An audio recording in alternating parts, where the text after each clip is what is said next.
En el programa anterior, descubrimos cómo los mamíferos tomaron el relevo de los dinosaurios, dando lugar a las criaturas más grandes y magníficas de la Tierra.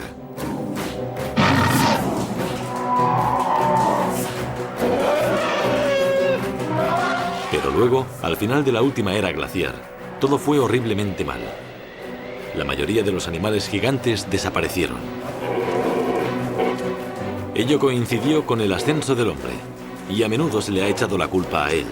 Pero ¿cómo pudo volverse tan poderosa una especie?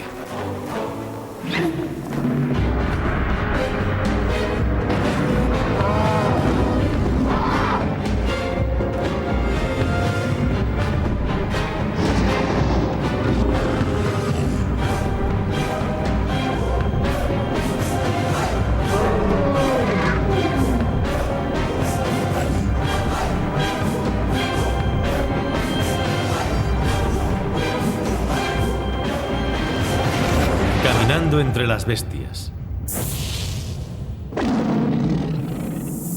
Las bestias interiores.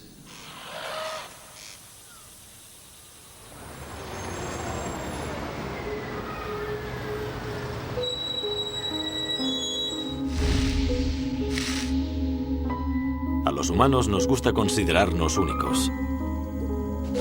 Pensar que estamos por encima del resto del reino animal. Pero desde el siglo XIX sabemos cuál es nuestro lugar en la naturaleza. Somos simplemente un mamífero más, relacionados por nuestro árbol genealógico a un pasado de bestias. No obstante, la historia de cómo hemos llegado a ser tan inusuales es una de las más extraordinarias de la evolución.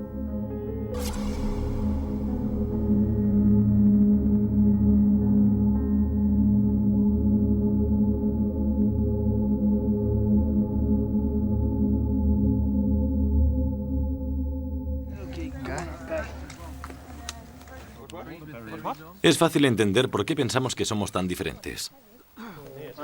Nuestro sofisticado uso de la tecnología parece diferenciarnos de otros animales.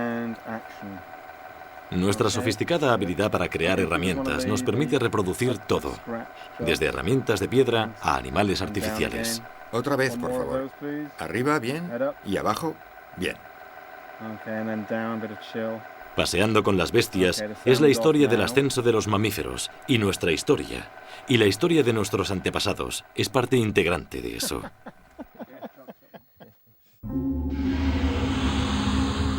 Muchas de las cosas que creemos que nos hacen tan especiales vienen de un grupo de animales que están en las raíces de nuestro árbol genealógico. Son los primates.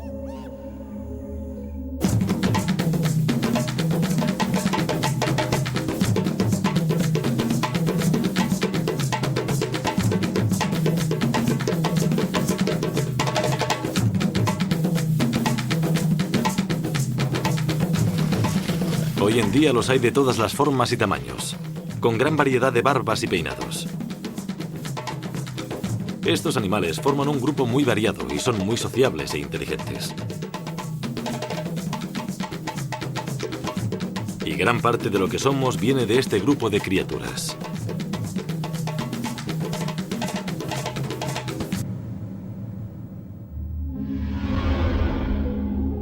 De modo que para entender realmente cómo llegamos a tener tanto éxito los humanos, tenemos que remontarnos muy atrás, hasta una época justo después de la extinción de los dinosaurios, cuando aparecieron los primeros primates en las ramas.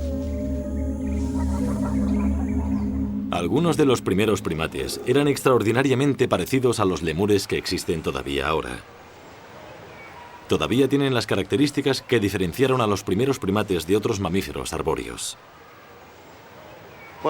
Este animal es un lemur blanco y negro de collar y es una especie de primate de la isla de Madagascar. Este animal es un coatí y pertenece a la familia de los mapaches de América Central y del Sur. Son animales muy diferentes. El lemur, por ejemplo, si nos fijamos en sus ojos, tiene dos ojos orientados hacia adelante. Es un animal que trepa árboles y eso le ayuda a calcular las distancias. El coatí también es un animal que trepa árboles, pero tiene los ojos más hacia los lados de la cabeza que hacia el frente. Sabemos que este es un rasgo antiguo de los primates porque se ha visto en los fósiles más antiguos. Este es el fósil de primate más interesante que existe por dos razones. Es el fósil de primate más antiguo que tenemos, del que tenemos un esqueleto. Y en segundo lugar, nos muestra todos los rasgos clave porque está casi completo. Y como se puede ver por muchos rasgos, sin duda es un primate. Todos esos rasgos eran adaptaciones a la vida en los árboles. Lo que han hecho los primates es rotar los ojos hacia adelante, y el tener los ojos delante es increíblemente importante para la visión tridimensional. Para ver un objeto en 3 dimensiones, se tiene que poder ver con los 2 ojos simultáneamente, y si se está saltando constantemente en los árboles, esa es una característica muy importante. Y para asegurarte de no caerte, tienes que poder agarrarte. Las manos o las zarpas en este caso son muy diferentes. El coatí tiene unas zarpas planas con garras y no puede agarrarse tan bien como el lemur. El lemur tiene manos, tiene 4 dedos y un pulgar. También tiene uñas en lugar de garras y puede agarrar también como nosotros.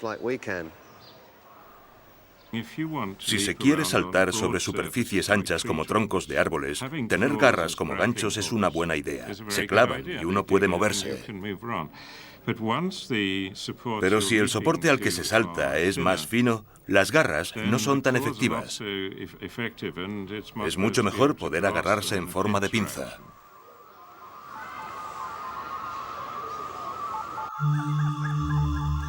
Como muchos mamíferos, cuyos antepasados sobrevivieron escondiéndose de los dinosaurios, parece que la mayoría de los primeros primates fueron nocturnos. Probablemente vivían un poco como los gálagos actuales.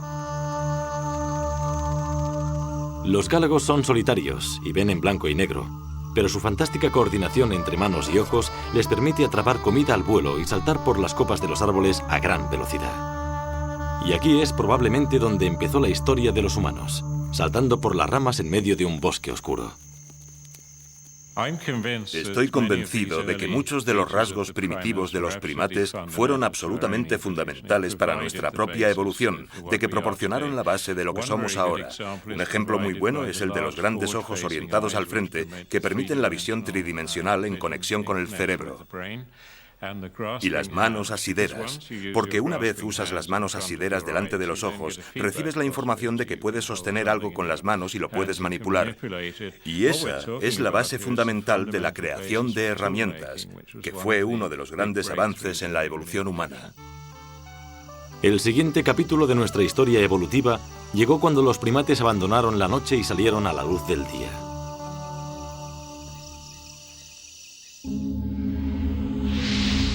Hace 45 millones de años apareció un nuevo tipo de primate con una cara mucho más familiar. Desafortunadamente, los fósiles de aquella época son extremadamente raros y normalmente solo existen fragmentos de huesos. Pero una técnica extraordinaria que se usa en medicina permite al científico Dr. Christoph Zollikofer unir los huesos para poder ver cómo eran aquellos primates.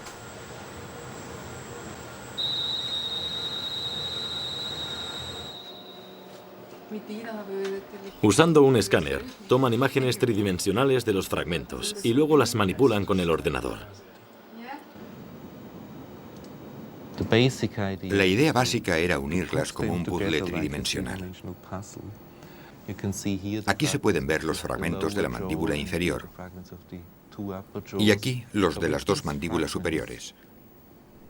Y con estos fragmentos, algunos de los cuales son de la parte izquierda del cuerpo y otros de la derecha, podemos intentar reconstruir una cara más o menos completa de este animal. Donde faltan partes del fósil, el ordenador puede generar una imagen simétrica para completarlo.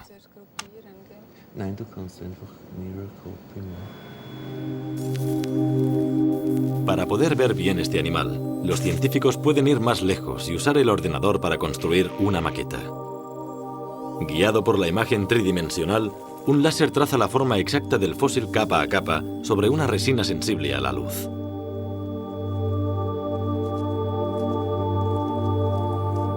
La resina reacciona y se endurece dando una reconstrucción del fósil.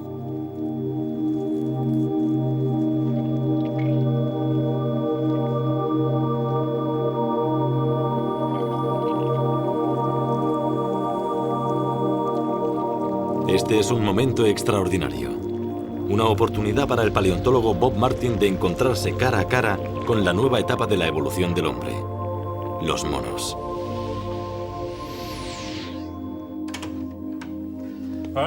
Bien, aquí está, recién salida del horno, una cara de mono. Con los trozos por separado es difícil hacerse una idea, pero cuando se unen y se mira de frente, con la parte externa de las órbitas de los ojos orientadas hacia adelante, se puede imaginar el resto de las órbitas aquí. Y esto es la cara. De modo que lo que estamos haciendo es mirar la cara de un mono de hace 45 millones de años. Los monos llevaron a los primates por una dirección completamente nueva.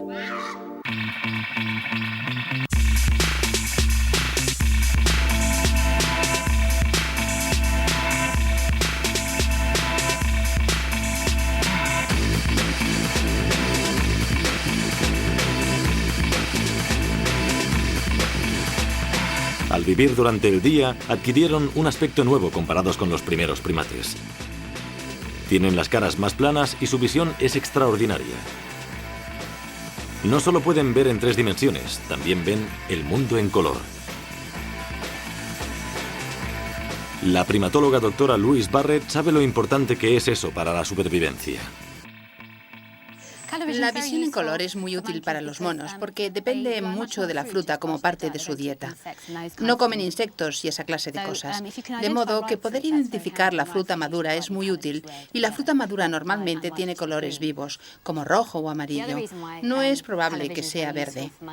La otra razón por la que la visión en color es muy útil para los monos es por la comunicación. Estos monos tienen unos puntos blancos en la nariz, y la familia a la que pertenecen se caracteriza por tener unos rasgos faciales muy elaborados, y todo ello forma parte de la comunicación, y en muchos casos sirve para comunicarse entre especies, para no aparearse con un mono de otra especie, lo cual sería un pequeño desastre.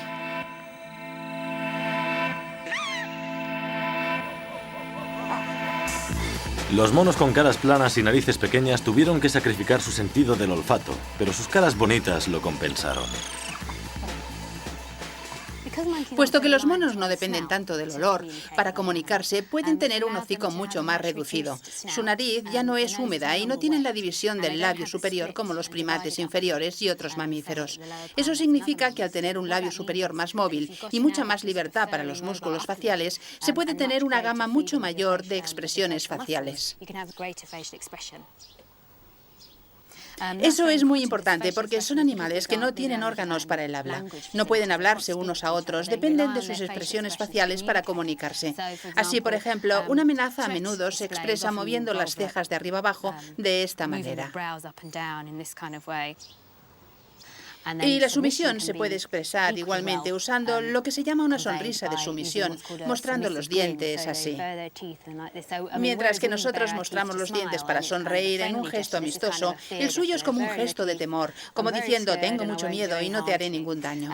Los mandriles tienen una expresión facial muy bonita, una expresión muy amistosa. Echan las orejas hacia atrás y suben las cejas y hacen ruidos con los labios a quien les interesa. Hacen así.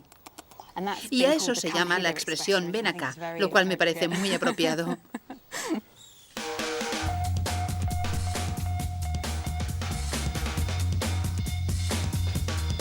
Nosotros podemos identificarnos con esas señales no verbales porque siguen siendo una parte clave de la comunicación humana. Reconocemos si alguien está contento, triste, enfadado o avergonzado solo con mirarle a la cara.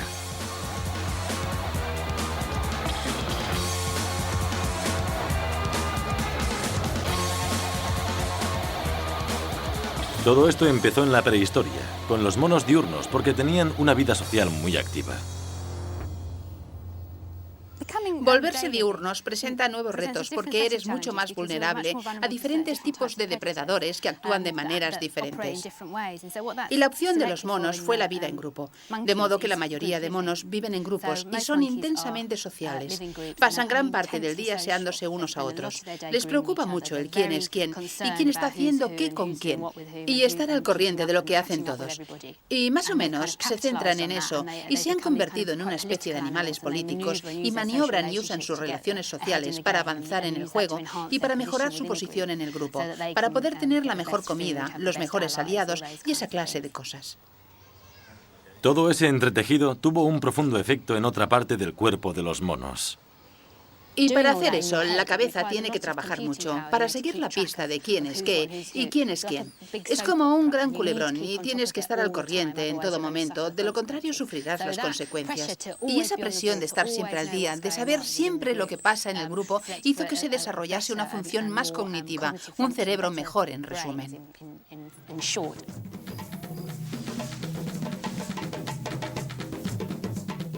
La compleja política de la vida en grupo parece que favoreció un aumento del tamaño del cerebro. Fue el principio de lo que se convertiría en una característica inconfundiblemente humana.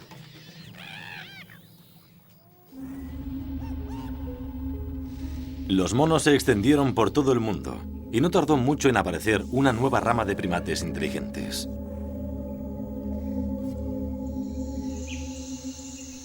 Los chimpancés, los gorilas y los orangutanes son nuestros parientes vivos más próximos. Son los simios. Este es Bo. Es una cría de orangután y forma parte de la gran familia de los simios, que es la familia a la que pertenecemos nosotros. Así que, al igual que nosotros, tiene manos asideras. Tiene un cerebro grande para el tamaño de su cuerpo y por ello tienen embarazos muy largos y un periodo muy largo de cuidados maternos. Los árboles han sido siempre el hogar ancestral de los primates, pero los simios iniciaron el proceso de bajar al suelo. Los grandes simios son mucho más grandes que los monos y debido a ello no pueden correr por las puntas de las ramas como hacen los monos. Tienen que trepar. Se mueven por el suelo, suben a los árboles y hacen un semibalanceo por las ramas para obtener su alimento. Debido a ello tienen una postura más erecta y un pecho mucho más ancho que los monos. Los simios tienden a columpiarse o trepar por las ramas en lugar de saltar como los monos. Así que han perdido la necesidad de la cola. Cuando se mueven por el suelo, los grandes simios tienen una postura especial y única. Andan con los nudillos. Los monos apoyan la mano en el suelo o a veces solo las puntas de los dedos, mientras que los simios usan los nudillos o, en el caso de los orangutanes, apoyan todo el puño. Y así toman una postura semierecta y ello se debe, en parte, a que sus brazos son mucho más largos que sus piernas. Cuando se desplazan, su parte delantera está más alta que la trasera, porque sus brazos son más largos que sus piernas, que es sobre las que se apoyan. Hola, me recuerda a mi marido.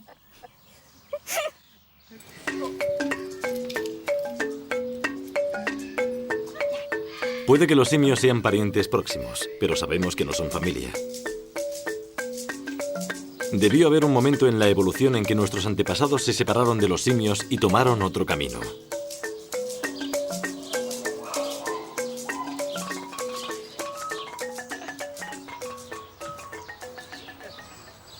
Hola, Dani. Para ayudarnos a identificar las diferencias fundamentales entre simios y humanos, el chimpancé Dani va a llevar a la profesora Leslie a Hielo a dar un paseo. Primero se embadurnan los pies con barro para marcar las huellas. Es divertido ensuciarse, ¿verdad? Vamos. Vamos. Al andar, van dejando las huellas, que la profesora Hielo observará detenidamente. Muy bien. Vamos a ver lo que hemos hecho. La principal diferencia es que la huella del chimpancé es corta, es ancha y tenemos el pulgar oponible. El dedo gordo sobresale como el pulgar de una mano asidera. Si se compara eso con una huella humana, nuestras huellas son muy largas, relativamente estrechas, y el dedo gordo está alineado con el resto del pie. Excepto los humanos, ningún otro primate anda normalmente sobre dos patas. Es el rasgo más evidente que nos diferencia del resto de los simios. ¿Pero fue el andar erectos el elemento clave que cambió el destino de nuestros antepasados?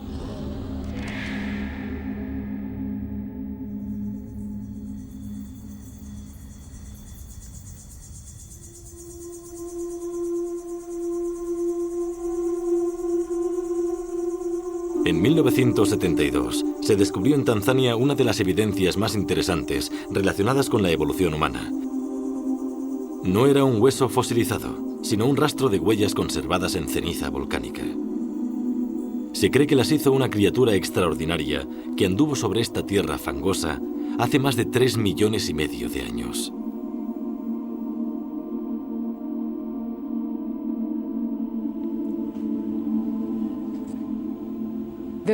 Este es el molde del famoso rastro de huellas de la Etoli, al norte de Tanzania. Y es importante porque es una de las evidencias más antiguas del andar erecto o bípedo de nuestros primeros antepasados. Aquí se puede ver la importancia si se comparan las huellas. Esta es una de mis huellas. Aquí se puede ver claramente que el dedo gordo está alineado con los otros dedos y también que tengo un arco en la parte lateral central del pie. Lo que podemos hacer es comparar esto con la huella del chimpancé. Y aquí se puede ver que es muy diferente, porque el chimpancé tiene un espacio entre el dedo gordo y los dedos laterales. Y no hay ninguna evidencia de huellas de nudillos, de modo que quien dejó estas huellas sin duda andaba sobre 2 pies.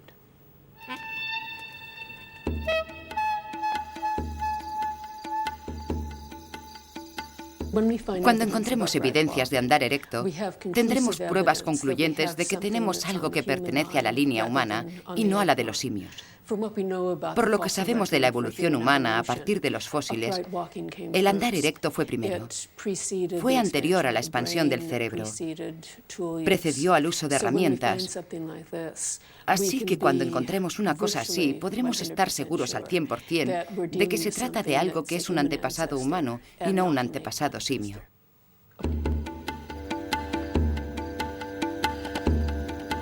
Estas huellas son una evidencia fascinante de una criatura extraordinaria. Un simio que finalmente dejó su hogar ancestral en los árboles y bajó al suelo.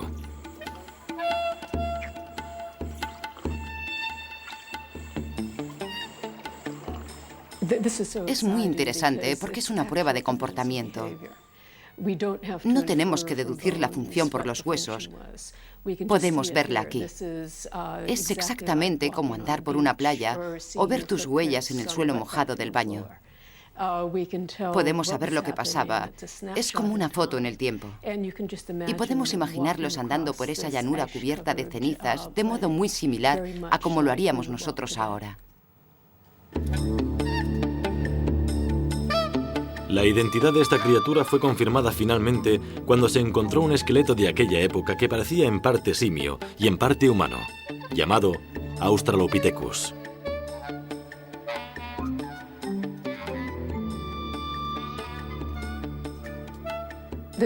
Este es uno de los mejores cráneos australopitecinos que tenemos, y si hubiéramos visto a esta criatura, sería muy parecida a un chimpancé. El cerebro es muy pequeño, solo ligeramente más grande que el de un chimpancé. Los australopitecinos tenían una cara que sobresalía bastante, y la nariz era plana. Habría sido una nariz muy similar a la de los simios o a la de los chimpancés. Pero uno de los rasgos que indican que no era un chimpancé es que el foramen magnum, el agujero por el que la médula espinal entra en el cerebro, está situado debajo del cráneo, de modo que el cráneo debía balancearse sobre la columna vertebral, y eso es una característica de los bípedos.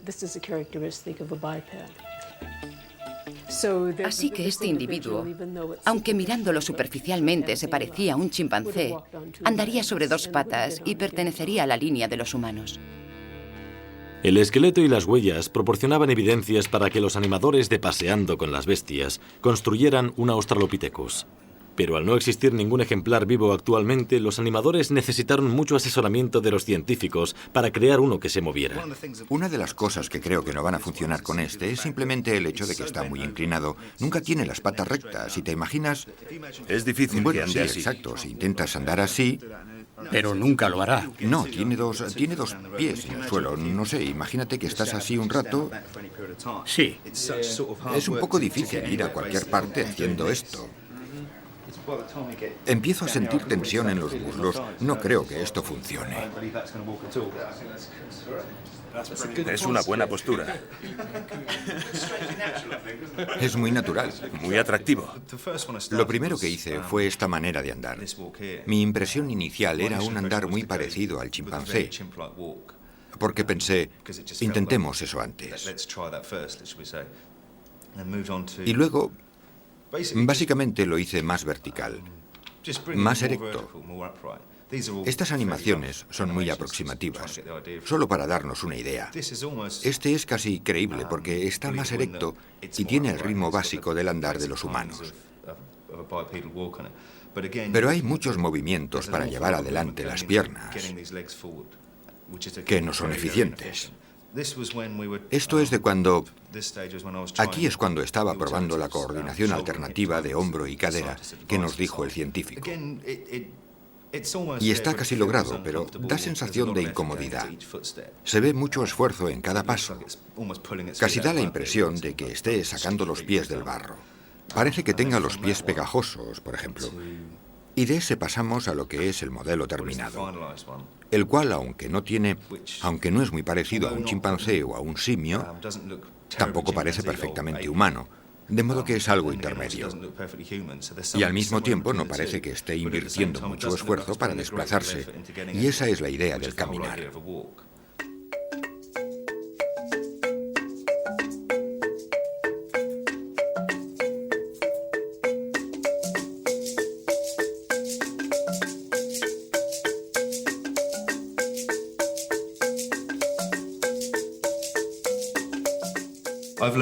He aprendido más haciendo este ciclo que con cualquier otra animación de las que he hecho.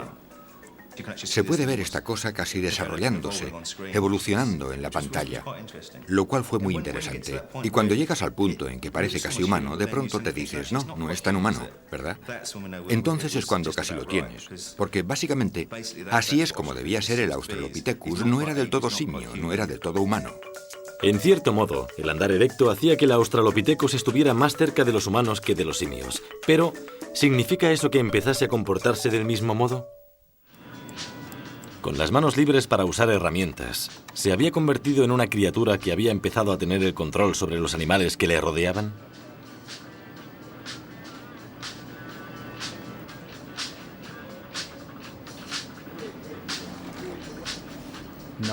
Muy bonita.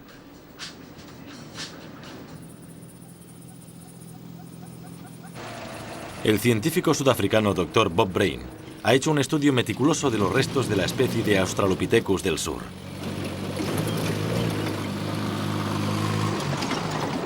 En una cueva llamada Swartkrans, ha encontrado evidencias para establecer si el andar erectos hizo que aquellos hombres mono pasasen de ser inofensivos frutívoros a cazadores casuales. Esta cueva de Swartkrans es extraordinariamente rica en huesos fósiles. Solo en esta excavación se extrajeron algo así como 240.000 fósiles. La mayoría eran de animales que vivían en los matorrales, pero había también una gran proporción de cráneos de simios, sin los cuerpos. Para muchos, eso era una evidencia del lado más oscuro del hombre. Una explicación posible es que fueran caníbales y que fueran decapitadores profesionales que traían los cráneos de sus víctimas al lugar donde vivían. Y así es como acabaron siendo fósiles. Pero yo quería ver la imagen completa y ver qué otras explicaciones, qué otras opciones podía haber. El Dr. Brain tenía la corazonada de que la verdadera explicación se podía encontrar estudiando la fauna actual en los matorrales. Afortunadamente, muchos de los animales que se encuentran en la naturaleza, en los matorrales hoy en día, son básicamente los mismos que había hace 1 millón o 2 millones de años. Algunos han desaparecido, los felinos dientes de sable han desaparecido, pero los leopardos aún están aquí, los leones aún están aquí. Así que era como salir al campo y buscar los sitios donde se habían matado presas. Con buen ojo para las pistas, el Dr. Brain encontró un sitio clásico donde se guardan las presas. Este es un lugar donde un leopardo tenía a su presa, pero a menos que vengas muy pronto, antes de que los restos caigan al suelo, no encuentras gran cosa, porque son inmediatamente esparcidos por las hienas y chacales que vienen a estos sitios. Lo que se encuentra normalmente es el cráneo, porque es una parte muy dura. Los dientes y la mandíbula inferior no son muy apetitosos, y estas son las partes, especialmente los cuernos. Estas son las partes que quedan.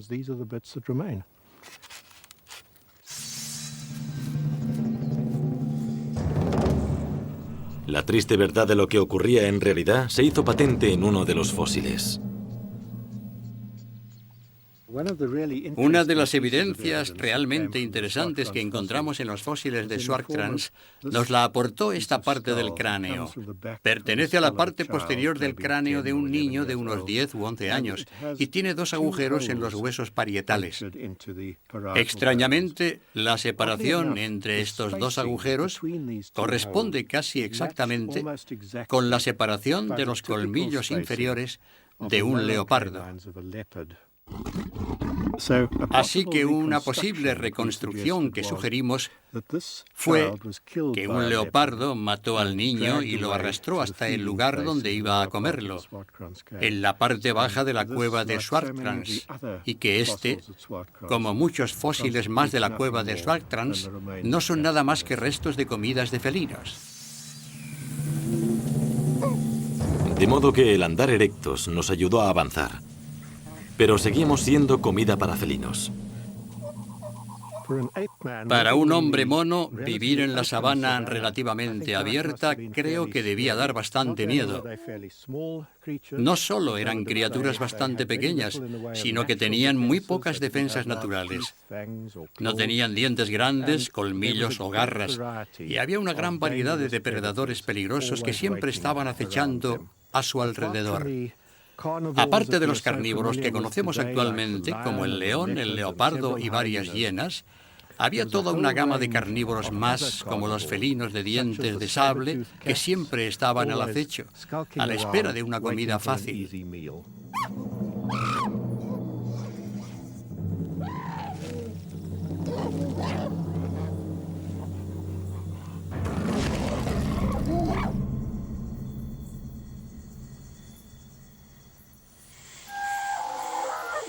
Pero los depredadores no eran los únicos que hacían la vida difícil para el Australopithecus.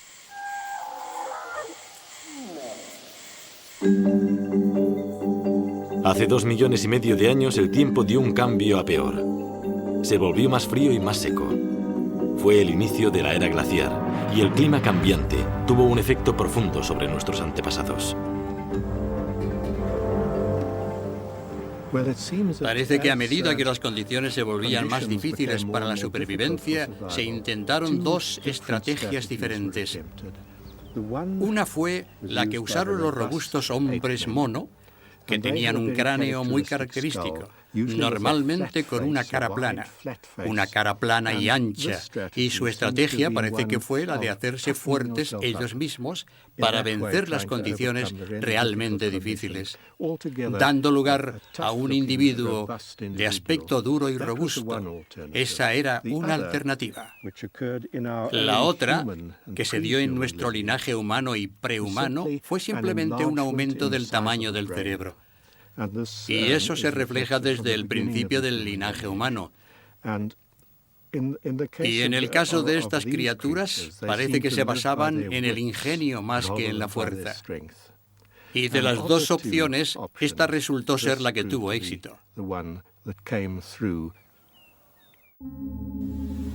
El robusto hombre mono se extinguió, mientras que los descendientes de la especie de cerebro más grande salieron de África y empezaron a extenderse por todo el mundo.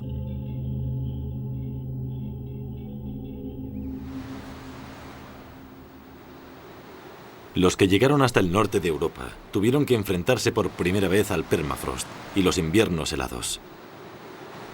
El paisaje estaba dominado por especialistas en clima frío.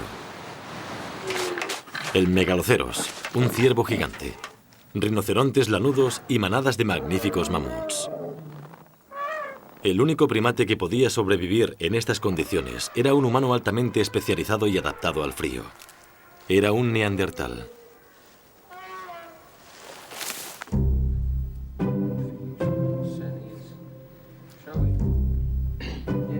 Para Paseando con las Bestias, los Neandertal eran tan parecidos a los humanos modernos que se usaron actores en lugar de animación para recrearlos. Pero se necesitaron 3 horas de maquillaje para hacer la transformación.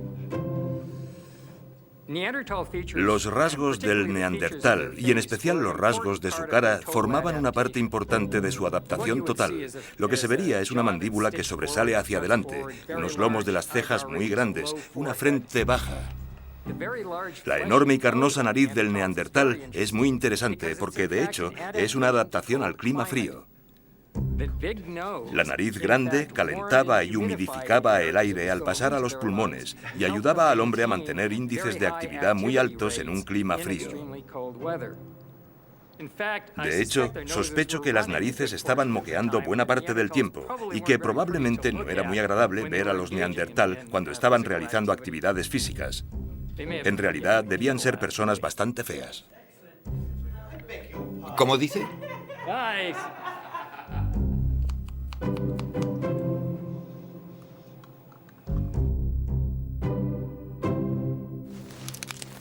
Puede que los Neandertal parecieran indeseables, pero desde luego no eran tontos. De hecho, sus cerebros eran en cierto modo más grandes que los de los humanos modernos. Y los fósiles parecen sugerir que desde luego ya no eran comida para felinos.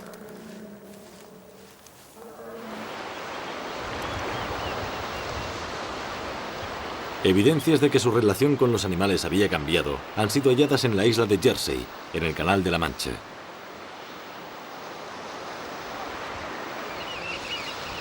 El arqueólogo Dr. Paul Callow ha estudiado los restos hallados en la base de este acantilado para reconstruir lo que pasaba aquí.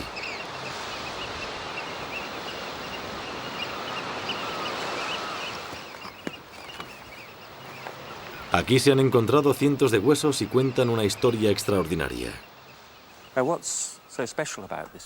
Lo que tiene de especial este lugar es que durante las excavaciones se hallaron enormes cantidades de huesos de mamut y de rinoceronte lanudo, y también de otras especies. Pero esas dos eran las más importantes. Aquí tenemos un ejemplo de uno de los dientes que se encontraron. Es de mamut. Y lo importante no era tanto la cantidad que se halló, sino la manera en que estaban dispuestos en el lugar. Durante las excavaciones en 1969, los arqueólogos quedaron asombrados al encontrar huesos de animales como estos perfectamente ordenados. Es extremadamente raro encontrar huesos así, y desde luego indica que hubo alguna clase de intervención humana. Y de hecho, podemos encontrar al culpable, porque hay muchas evidencias.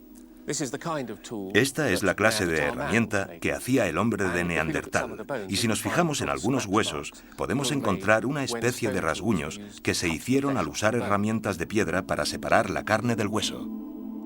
No eran solo los rasguños encontrados en los huesos. Cuando se descubrieron dientes de Neandertal en el lugar, pareció seguro que los neandertales habían participado en alguna clase de matanza organizada.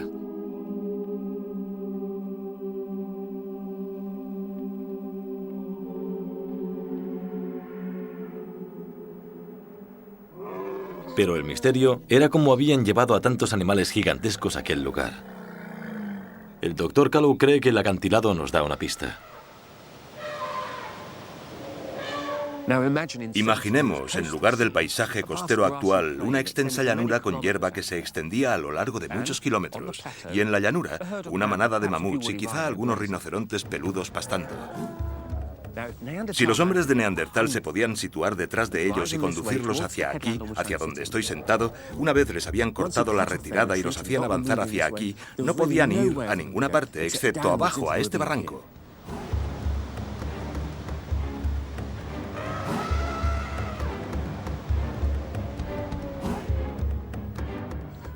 Pero, por supuesto, no sabemos cómo hacían los Neandertal para que los mamuts vinieran hacia aquí. En realidad, no sabemos con certeza qué podía asustar a un mamut. No obstante, sabemos que hay una tecnología que tenían los Neandertal y que sin duda habría sido muy útil, y es el fuego.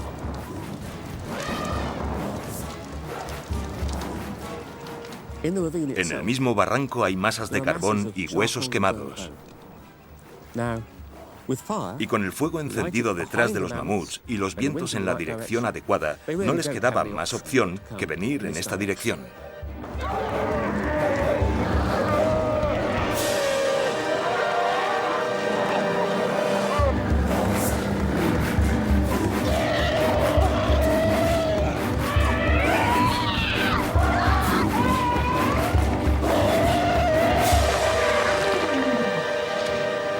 He aquí un primate que había dejado de ser frutívoro para ser carnívoro.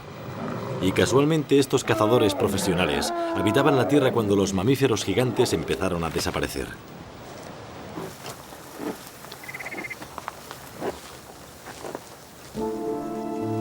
Tras haber sobrevivido a algunas de las condiciones más duras de la Tierra, criaturas magníficas como los rinocerontes lanudos, los mamuts lanudos y los megaloceros se extinguieron a finales de la última era glaciar. Aunque los neandertal pueden parecer culpables, hay otros sospechosos en el caso.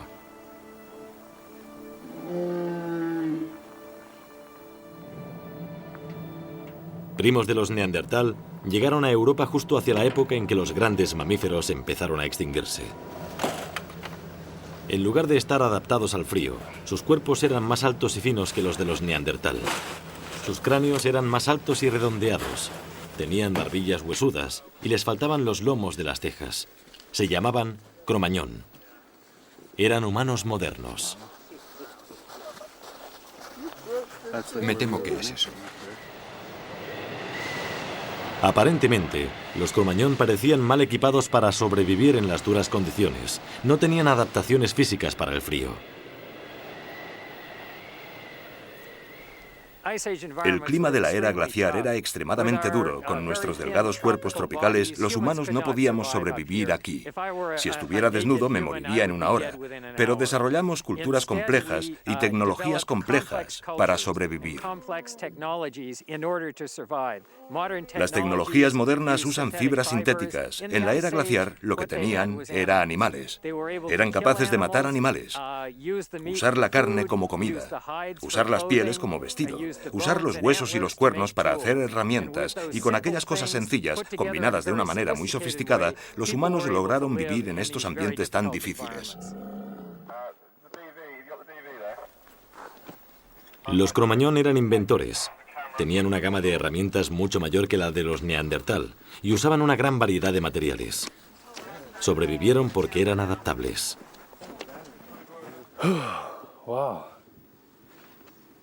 Las herramientas de los neandertal estaban hechas de piedra astillada. Hacían herramientas simples para rebanar y cortar leña. Herramientas como estas se podían usar para raspar pieles y procesar materiales animales y, por supuesto, las puntas de lanza se usaban para cazar. Los humanos modernos, por otro lado, también hacían herramientas simples de piedra, pero eran más eficaces. Lo más importante era que las montaban en mangos, lo que les permitía usarlas con gran ventaja mecánica para raspar una piel, por ejemplo. Un mango da mucha ventaja. Y además, hacían herramientas con otros materiales como cuernos y huesos. Lo que usaríais si hubierais vivido hace 30.000 años en Europa serían lanzas con punta de cuerno como esta. Si tocáis las puntas, son muy afiladas y podríais penetrar fácilmente a mucha profundidad. Inicialmente se montaban en lanzas que se lanzaban a mano, pero hace unos 20.000 años se empezó a usar el lanzador de lanzas o atlatl. Y el funcionamiento era... Tenías un agujero en el extremo de una lanza muy larga con una pluma. ¿Se coge bien? Sí, si la sostienes más o menos paralela al suelo, se flexionará hacia arriba, irá hacia arriba. De acuerdo. Bien, muy bien, así se hace. Es impresionante.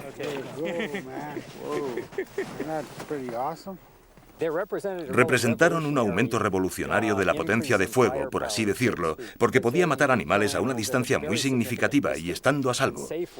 Uno de los problemas que tenían los neandertal era que tenían lanzas, pero a menudo las lanzas no eran afiladas, no tenían unas puntas muy afiladas, así que solo herían al animal y tenían que acercarse más. Hay muchas lesiones en los huesos de Neandertal. Hace algún tiempo se hizo un estudio para encontrar personas modernas que tuvieran las mismas lesiones y resultó que eran los cowboys de rodeo, que eran atropellados por animales, los que tenían la misma clase de lesiones en la parte superior del cuerpo que los hombres de Neandertal. La vida de los Neandertal era mucho más peligrosa que la de los Cro-Magnon y también eran mucho menos adaptables. De hecho, todas las evidencias demuestran que eran tan víctimas como los grandes mamíferos. Ello apunta con el dedo de la sospecha por la extinción masiva a los Cro-Magnon.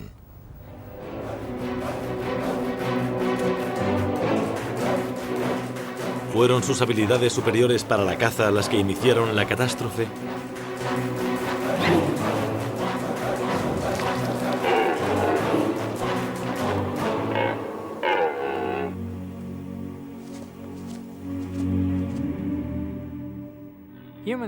Efectivamente, los humanos cazaban a los grandes mamíferos de la era glaciar. Cazaban mamuts, cazaban rinocerontes lanudos, sin duda cazaban megaloceros, los alces gigantes, pero no lo hacían con tanta frecuencia. Los animales más corrientes que cazaban eran vacas salvajes, ciervos, caballos y ciervos rojos. Por tanto, es improbable que los humanos tuvieran mucho impacto en la extinción de los grandes mamíferos. Los humanos tenemos la tendencia de pensar que siempre hemos sido una fuerza global. Pero parece que en aquella época simplemente no teníamos la tecnología, ni éramos tantos como para crear tal caos entre los mamíferos gigantes. Ahora muchos científicos creen que debió ocurrir algo más. Las últimas investigaciones demuestran que las eras glaciares pueden terminar no en miles de años, sino en cuestión de décadas con resultados catastróficos. Las fluctuaciones rápidas del clima, en las que en concreto podía haber episodios de calentamiento de 6 a 7 grados Celsius en el espacio de menos de 30 años, probablemente causaron tantas alteraciones en la vegetación que aquellos grandes mamíferos, en particular las especies grandes, no lograron adaptarse, y al tener bajas densidades de población y ritmos reproductivos lentos, aquellos cambios medioambientales fueron la causa más probable de su extinción, más que la caza de los humanos. La Tierra es una fuerza mucho mayor que nosotros. Y probablemente fue un masivo y catastrófico cambio climático lo que provocó la extinción de los grandes mamíferos.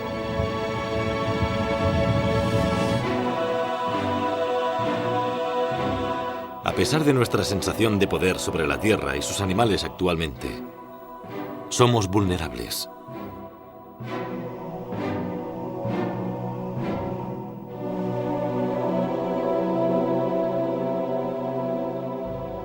Si tuviéramos que enfrentarnos al inicio repentino de otra era glaciar, es totalmente posible que toda nuestra compleja y frágil sociedad se desmoronase.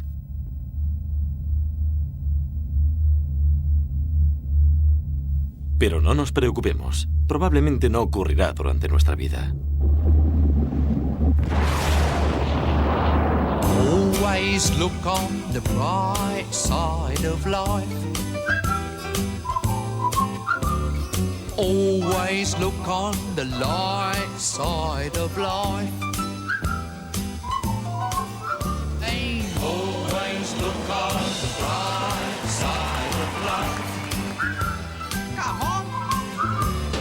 Always look on the bright side of life. Always look on the bright side of life. Worst things happen at sea, you know.